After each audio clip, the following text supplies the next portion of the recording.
କରିବା ବଳି ନା ମତେ କହିଲେ ବୁଢା ଉପରେ ମାର କାଇଁ କେଇଲେ ତୁ ଜାଣିନୁ କି ଏ ବୁଢାଟା ପା ଗୋରୁ ଦଲାରି ଏ ଗୋରୁ ବିକ୍ରି କରେ ହଁ ଏ ଗୋଟେ ଷଣ୍ଢକୁ ବଳଦ କହିକି ହାଟରେ ବିକି ଦେଇଛି ଷଣ୍ଢ କେମିତି ଜିନିଷ ବା ଷଣ୍ଢ ହେଉଅଛି ଏକ ଛକପାଳିତ ପଶୁ ଛକବାଲା ତାକୁ ପାଳି ବେଶୀକୁ ବଞ୍ଚେଇଛନ୍ତି ତାର 4ଟି ଗୋଡ଼ ଅଛି ଷଣ୍ଢ 4ଟା ଗୋଡ଼ ନେଲ ରଙ୍ଗ ଗଣିକିରି କହୁଛି 1 2 3 4 5 ଷଣ୍ଢର 5ଟା ଗୋଡ଼ ନା ନା ନା ନା ତୁ ଯୋଉଟାକୁ ଗୋଡ଼ ବୋଲି ଭାବୁଛୁ ସେଟା ଗୋଡ଼ ନୁହଁ ସେଟା ଗୋଡ଼ ପରେ ଦେଖାଯାଉଥିବା ଗୋଟେ ଆଇଟମ ବ୍ରହ୍ମା ତାକୁ ତିଆରି କଲା ବେଳେ ତାର ଆୟତନ ଟିକେ ଲମ୍ବାଇ ଦେଇଥିବାରୁ ତା ଗୋଡ଼ ପରେ ଲାଗୁଅଛି ସେଟା ଗୋଡ଼ ନୁହଁ ତୁ ଭାବୁଛୁ ପଛ ଗୋଡ଼ 3ଟା ନା ପଛ ଗୋଡ଼ 2ଟା ସେଇ ଷଣ୍ଢକୁ ବଳଦ କହି ବିକି ଦେଇଛି ବଳଦ ହେଉଅଛି ଷଣ୍ଢର ମେସେଞ୍ଜର ସେ ଖାଲି ନିମନ୍ତ୍ରଣ କରିବ ଭୋଜି ତା ଭାଗ୍ୟରେ ନାହିଁ ହଉ ତୁ ଦୁଃଖ ଖାଲି ନିମନ୍ତ କରିଦଉ ଦୂର ଠିଆ ହେଇକି ଦେଖୁଛୁ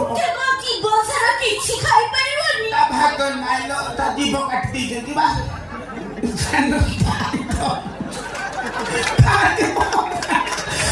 ବିଶ୍ୱାସ କରି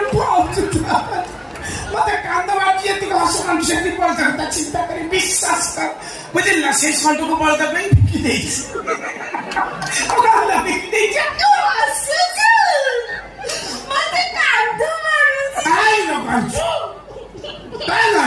ବଳଦ ଦୁଃଖ ମୁଁ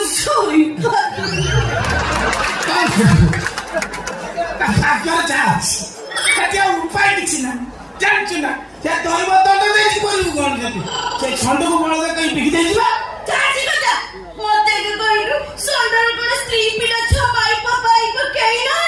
ତୁ ଜାଣିନ ତୁ କି ଜାଣିନୁ ଷଣ୍ଢର ଦେହରେ ସ୍ତ୍ରୀ ଦେହରେ ମାଇପ ଦେହରେ ଛୁଆ ପିଲା କିନ୍ତୁ ମୋ ଲାଳୁ କେହି ତା ମୁହଁରେ ମୋତି ବେଲିଲ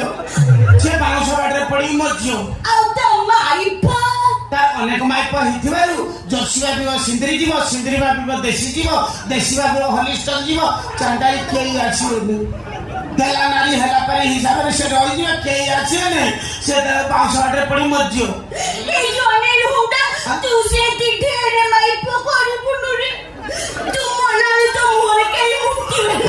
ନା ନା ନା ନା ମୁଁ ଷଣ୍ଢ ପାଖରୁ ଯେତିକି ଶିକ୍ଷା ପାଇଛି ମୁଁ ସେ ଭୁଲ କରିବି ନାହିଁ ମୁଁ ଗୋଟିଏ ମାଇପ ଭିତରେ ସୀମିତ ରହିବାକୁ ଚେଷ୍ଟା କରିବି ଅଟେ ଚେଷ୍ଟା କରିବି ଅଟେ